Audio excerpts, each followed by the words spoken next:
Maintenance case, அதாவது ஜீவனாம்ச வழக்கு file பண்றாங்க அப்படின்னு சொன்னா, பொதுவா கோர்ட்ல அசெட்ஸ் அண்ட் லையபிலிட்டிஸ் ஃபைல் பண்ண சொல்லுவாங்க. அதாவது பெட்டிஷனர் சைடும் ஃபைல் பண்ணணும், ரெஸ்பாண்டன்ட் சைடும் ஃபைல் பண்ணணும். கணவன், மனைவி அவங்களுடைய வருமானம், அவங்களுக்கு உண்டான சொத்து ஏதாவது இருக்கா? என்ன தேவைகள் இருக்கு?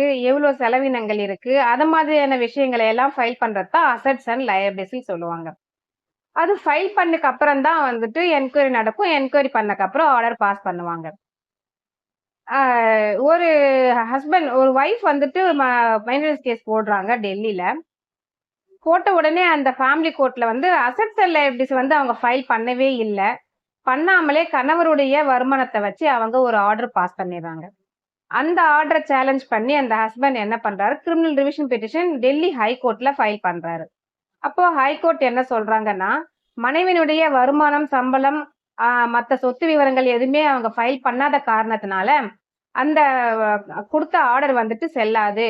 அதாவது வருமானத்தை அவங்க மறைக்கிறாங்க அப்படின்னு தான் கோர்ட் எடுத்துக்கும்.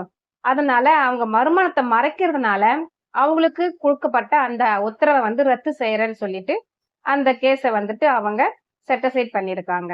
அதனால எப்பவுமே அசெட்ஸ் அண்ட் லையபிலிட்டிஸ் ஃபைல் பண்ணாம விட்டுட்டா உங்களுக்கு இது மாதிரி பிரச்சனை எல்லாம் வரும்.